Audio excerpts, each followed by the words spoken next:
Thank you so much for the very kind invitation, and I'd like to thank Conrad Hamilton and obviously all of the organizers and hosts and participants. So I'll just begin. Historically, where some critics have seen in fascism a passion for abstractions, others have indicated a phobia for the abstract as one of its leading traits. These perspectives are not necessarily incompatible. The Vichy collaborationist regimes, for instance, in France during World War II, substituted the revolutionary universalism of liberté, égalité, fraternité with travail, famille, patrie, freedom replaced by work, equality replaced by the family, fraternity replaced by fatherland.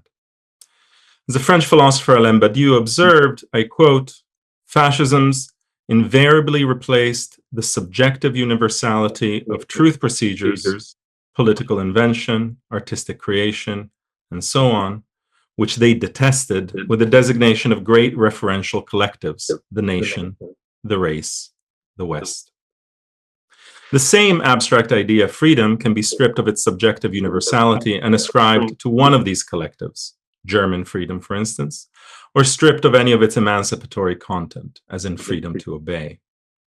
But to capture fascism's ambiguous relationship to abstraction, it does not suffice to explore its relationship to political abstractions. We must, perhaps above all, delve into its nature as a reaction formation to the real abstractions of capitalism under conditions of deepening and protracted crisis. While the most dogged thinker of real abstraction, about whom I believe you have heard or will hear about in this conference, namely the German Marxist philosopher Alfred Sohn-Rethel, made important empirical and theoretical contributions to the study of the nexus between fascism and capitalism. These are collected in English, for instance, in the volume Economy and Class Structure of German Fascism, and also can be found in non-English editions of his landmark book, Intellectual and Manual Labor. I would argue that the theoretical development of the articulation between fascism and real abstraction is principally to be sought elsewhere, namely in the margins of the oeuvre of Sohn-Rethel's only true philosophical interlocutor, Theodor Adorno, and in the largely neglected theory of fascist ideology, sketched out by Norbert Gutman and Henri Lefebvre in their 1936 book, La Conscience Mystifiée, Mystified Consciousness.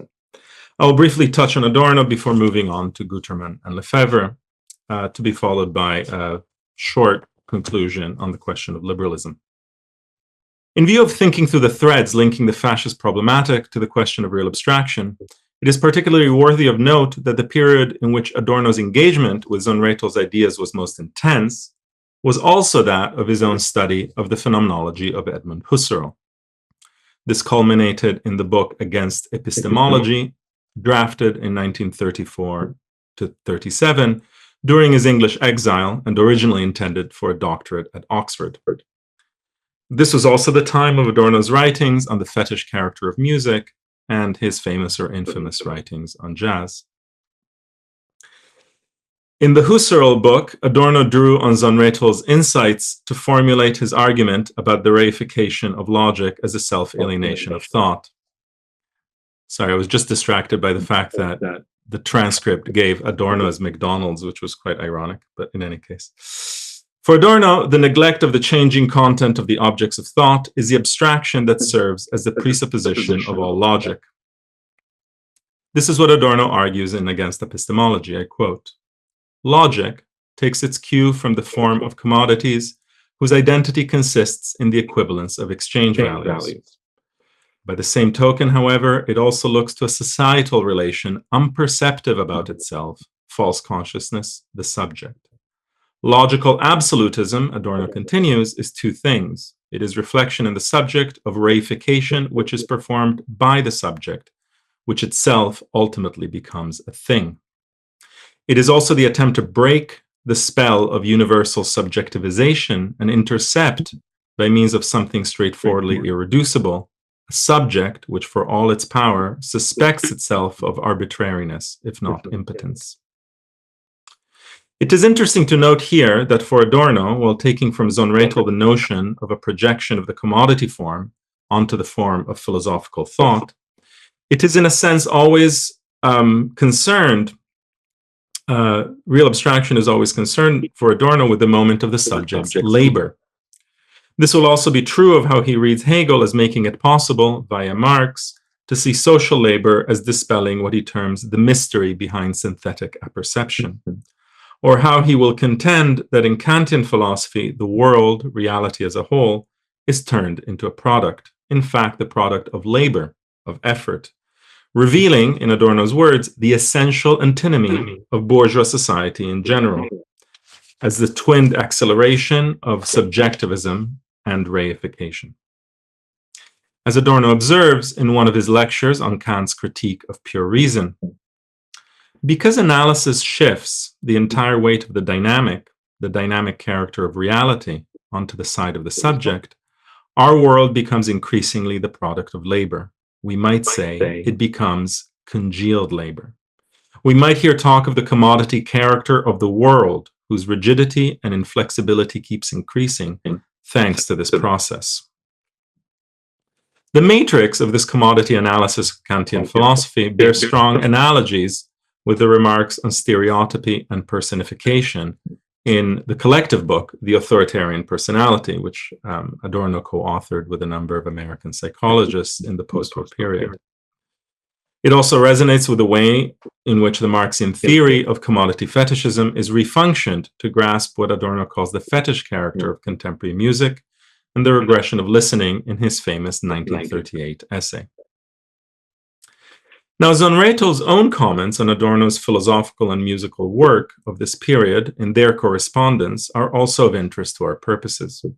In a letter from the 8th of July, 1938, he notes his difference from Adorno's conviction that the liquidation of philosophical idealism must take place through immanent critique, whose Hegelian principle is, according to Zonreto, genuine refutation must penetrate the power of the opponent and meet him on the ground of his strength. The case is won not by attacking him somewhere else and defeating him where he is not. Against this, Zonreto posits that, quote, only the critique of, and this is important, only the critique of the genesis of a mental point of view constitutes a path to judge the immanence of that viewpoint and of its conceptual system. And this is what he sees developed in his own reduction of the transcendental subject to money, a reduction to money and not, unlike in Adorno's perspective, to labor. For Zonreto, the forms of thought must be sought in commodity exchange alone, which is to exploitation and labor, while it is to exploitation and labor that one must turn to explain how philosophy, in his own words, generates the fetishism of these forms and determines their material content. In a letter of 22 April 1942, again to Adorno, Zonreto makes this point about the distinction between the fetishism of thought and the fetishism of value by way of a critique of Marcuse's book Reason and Revolution, published in 1941. And this is what Zonreto says. To my mind, the crucial point is this. The fetish concept of logic has a different social referent with respect to the fetish concept of value. The latter, that is to say the fetish concept of value, refers to the antagonism between capital and labor. The first, that is to say the fetish concept of logic, to the antithesis between intellectual and manual labor. The determination of the socially necessary form of intellectual labor takes on its epistemological fetish character as logic, through its combination with an eternal idea of truth.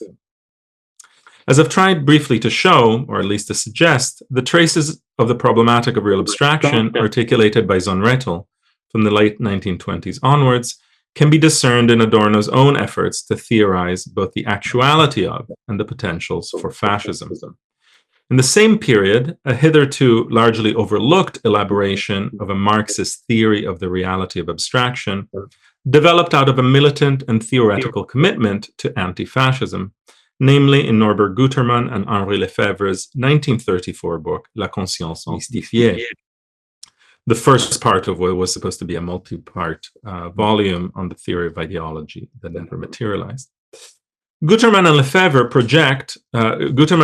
project, of which mystified consciousness was to be but a first installment, was that of forging a science of ideologies in the conjuncture of rising European fascisms and of the theoretically and politically disoriented communist and socialist resistance to them. Gutman and Lefebvre contend that a materialist and proletarian destruction of capitalist fetishism must start with the embodied suspicion that, as they put it, one is being dispossessed of one's living existence by abstractions and survivals. This last formula, abstractions and survivals, points both to the operation of the real abstractions that fascism cynically feeds upon, and to the fact that the materiality of ideology is constituted by an often disorderly accumulation and historical sedimentation of seemingly obsolescent forms, beliefs, and practices. This is a whole theme of fascism's archaic or atavistic aspects. This is a theme that chimes with Ernst Bloch's contemporaneous soundings of the dialectic of the non-contemporaneous or non-synchronous in his 1935 book, Heritage of Our Times. It is in the context of demolishing the mystifications of contemporary spiritualism that Gutman and Lefebvre employed the terminology of real abstraction. And this is, I think, one of, together with Zonrettel's largely unpublished material from the 1920s, I think it's one of the first, uses of the syntagm.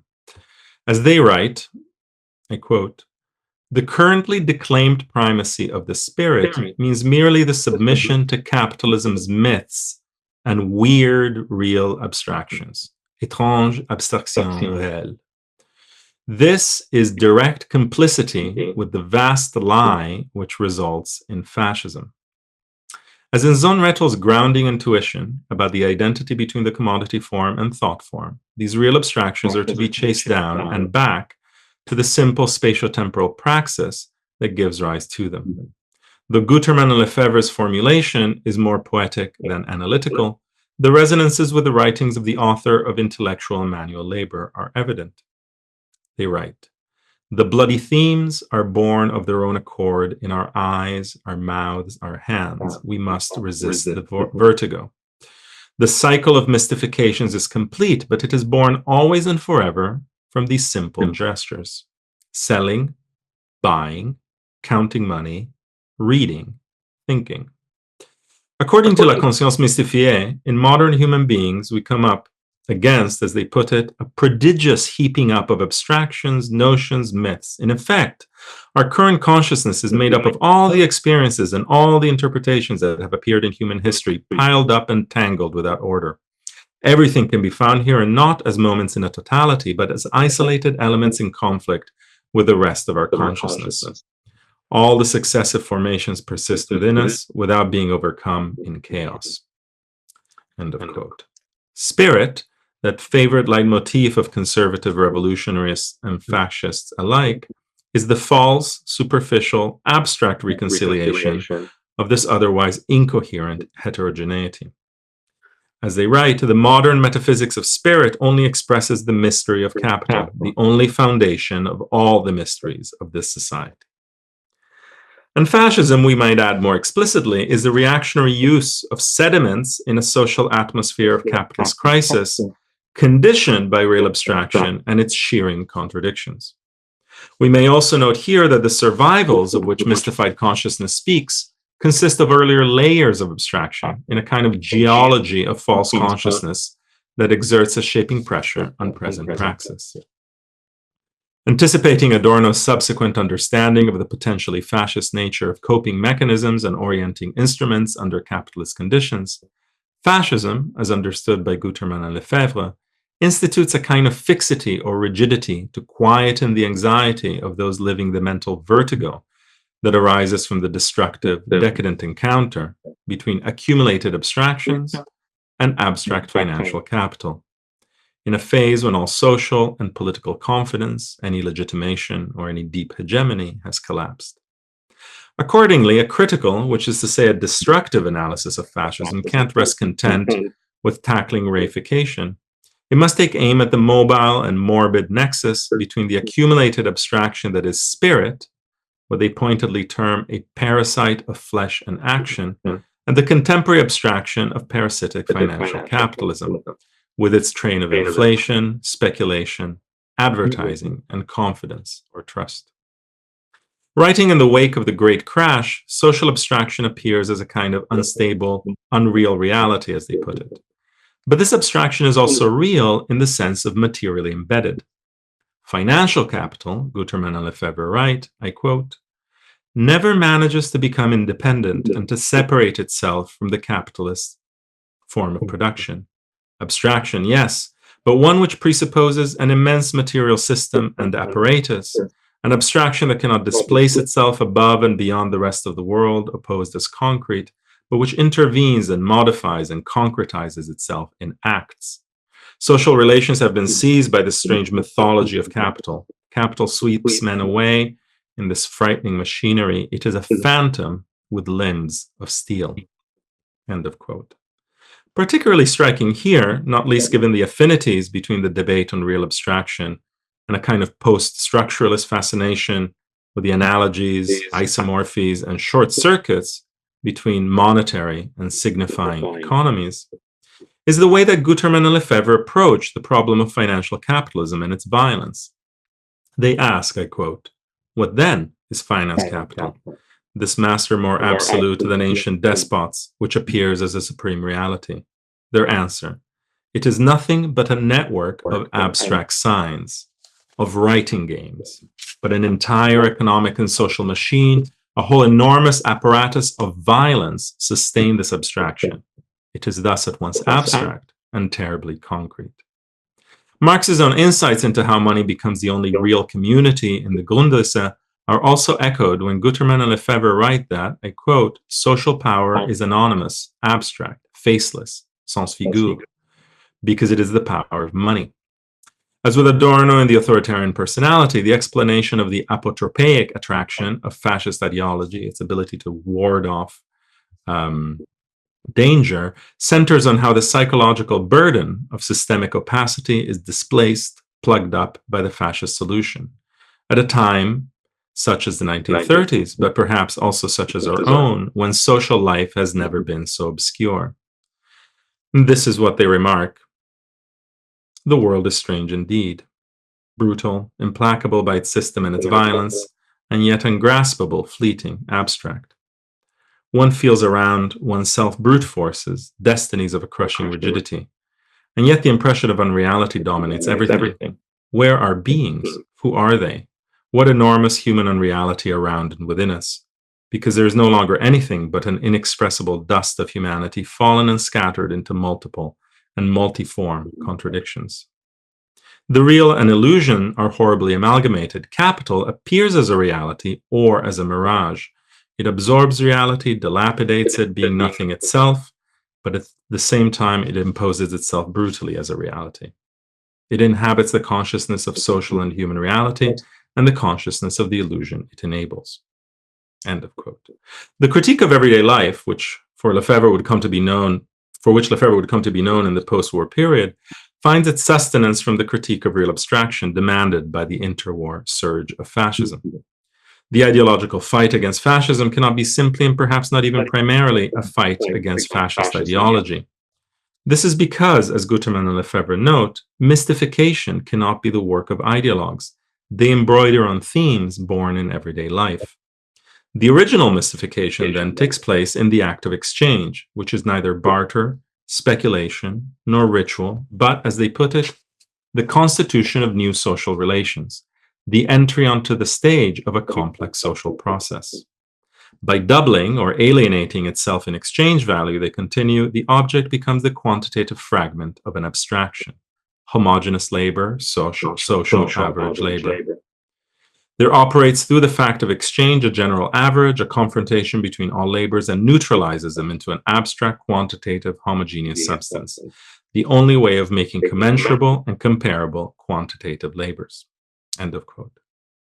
And while Gutman and Lefebvre do not engage in the kind of formal genesis stipulated by Zonretel, it is striking that they too contend that any science of ideologies must begin by attending to a pre-capitalist, strictly speaking, act of commodity exchange. Further, as with Zonretel's concurrent critique of epistemology, the science of ideologies is also an indictment of philosophy as practiced in its time. especially of a metaphysics which, by hypothesizing a spirit or as being the impersonality of capital, and thereby occluding the possibility of its revolutionary destruction, makes its own corrupt contribution to the fascist situation.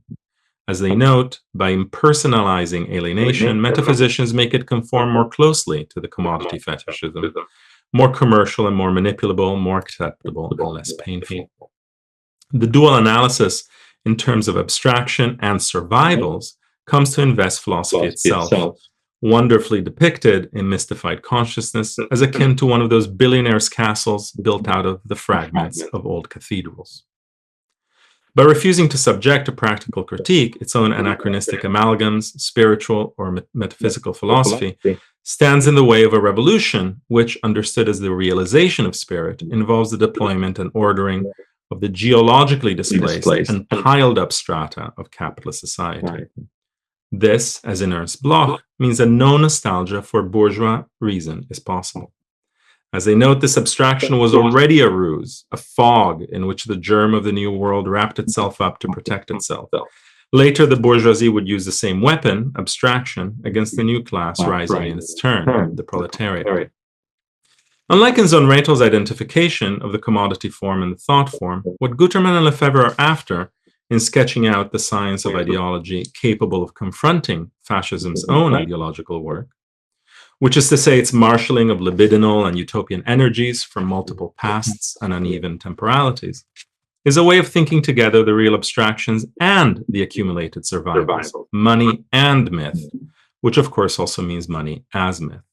In other words, and by contrast with the rather linear or monolithic tale of reification and standardization shared by Adorno and Zonreto, we have here a different philosophical anthropology, as it were, one sensitive to the embodied and embedded role of history and temporality in all their unevenness within contemporary ideology. An insight present not just in Bloch, but in a different vein in Gramsci as well, especially in his explorations of what he called folklore and common sense. There is thus no single logic or apparatus of abstraction smoothly running across multiple scales and sectors of capitalist society. An anti-fascist theory, qua critique of real abstraction, cannot operate at the level of the commodity form alone. As some of the foremost Marxist analysts of fascism in its interwar conjuncture detailed, such an anti-fascist theory cannot rest content with providing a historical materialist anatomy or even genesis of reaction. It always requires, if for no other reason than to dispel the surface attraction of all kinds of ideological popular fronts, a triangulation with capitalism's classic ideology, namely liberalism. This was, of course, lucidly recognized in Herbert Marcuse's 1934 essay, The Struggle Against Liberalism in the Totalitarian View of the State, and is the principal object of a fascinating systematic Marxist critique published a year later in Japan and recently made available in English translation by Robert Stoltz. Tosaka Jones' The Japanese Ideology, a Marxist critique of liberalism and fascism. This is an immensely rich book with multiple forays into the many variants of Japanese interwar fascism. In some of Tosaka's formulation, constitutional fascism, emperor fascism, military fascism, agrarian fascism, and so on. It is grounded in a thesis that I think remains vital today, namely, as Tosaka puts it, there is a real relationship between liberalism and fascism. But what does liberalism mean here?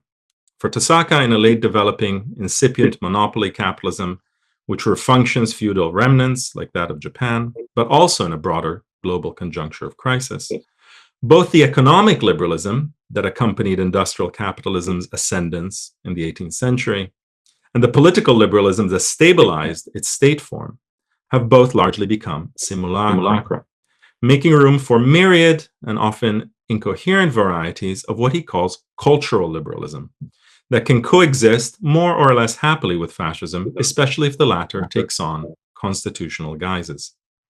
Key to this cultural liberalism, in its philosophical manifestations as a primacy of philology and hermeneutics, or in its literary ones as a kind of aestheticism or what he calls a literaturism, often ornamented by an anti-technological and anti-scientific animus, is a resolute opposition to the derivation of ethics, morality, or metaphysics from social forms and relations of production. a resolute opposition to materialism, a resolute opposition to Marxism. In the end, in its end, liberalism manifests as the vestigial and self-indulgent idealism of a peripheral intelligentsia in an epoch of fascist ascendancy. As Toscano remarks, at its worst, this is a liberalism with no substance. It is incidental, a side effect, an occasional mere shadow of resistance. Unable to confront the social ontology of abstractions in excess of personhood and individuality, as Toscano argues, I quote, "The hermeneutic philosophy of liberalism's logic takes up the relation of humans to nature as a question of the order of things within human psychological time. Alternately, it merely considers questions of the superhuman, the infinite, or the eternal." End of quote. What is this logic? It is a logic of mental rather than material or real abstraction. In Toscano's words, the actual order of things based on the actual categorical organization of reality is replaced with the linkage of image to image adequate to their mere interpretations as a categorical organization, end of quote. Toscano's judgment is lapidary and I think memorable. As he says, I quote, "It is by means of liberalism's camouflage that this brutal, idealist death's head has wrapped itself in soft liberal flesh. By dressing it up in modern garb, liberalism has normalized idealism," end of quote. Through this morbid masquerade of spirit is also proved itself incapable of countering the rise of fascism, both then and now. Thank you.